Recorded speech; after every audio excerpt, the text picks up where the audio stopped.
এদিকেও ছোট ছোট চারাই ভর্তি দেখো। এইটা বেশ বড় হয়ে গেছে না দিদা?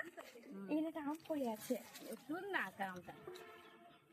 আমি ছবি তুলছি আনারস গাছে।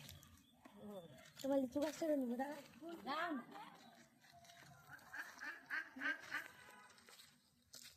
মামিকে ডাকলে না? মামিকে ডাকতে হবে না, মামি আমার সঙ্গে দেখা করতে গেছে। এইখানে কোথায় আম আছে? এটা ড্রাগন গাছ না? হ্যাঁ।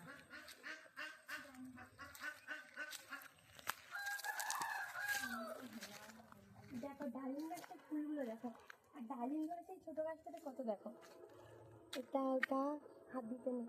এই ডালিম গাছটার কথা বলছিস? হ্যাঁ, এই ছোট ডালিম গাছটা দেখো, ফুলগুলো দেখো কি সুন্দর ডালিম ফুল, গোলাপ ফুলের মতন দেখতে লাগছে একসঙ্গে, কি সুন্দর দেখো।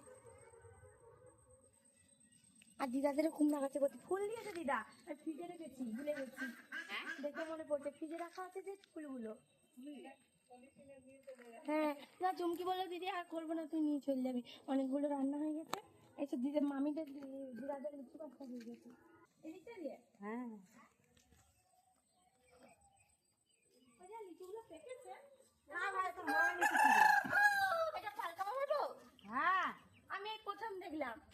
দেখালে ভালো করে, মামিকে দেখতে দেখছি পাচ্ছি। আমাদের সঙ্গে কথা বলবে না তো আর কি করে দেখবো তোমার বউরা। কই হয়নি। পাকে? এখনো হয়নি, দেখো। মামা লিচু পাকলে দিয়ে পাঠাবি। নিয়ে জানা তো এখনই একটা করে ডাল নিয়ে যা। এখন তো ছোট, এখন তো ছোট মামা। এগুলো খাওয়াই যাবে না, দেশি লিচু দেরি হয় হতে। এগুলো লাল হবে না? হবে রে, হয়নি এখনো, কিছুই হয়নি। এখনো কিছু হয়নি, সাদাই আছে দেখেছো? হচ্ছে লিচু হচ্ছে, ভালো হচ্ছে। আমাদের ওখানে গাছ দেখতে পাই না, তোমাদের ওখানে গাছ দেখে তোমার আনন্দ লাগছে। হাতে লাগাবো কি করে মামা? মাটি নদীর হাত থেকে আনি, এনে তারপরে লাগাই, তারপরে অনেক যত্ন করতে হয়। ছাদে লাগালে তারপরে কি এই যে লিচু গাছটা হবে, এরকম আম গাছ, এই গাছ এগুলো হবে?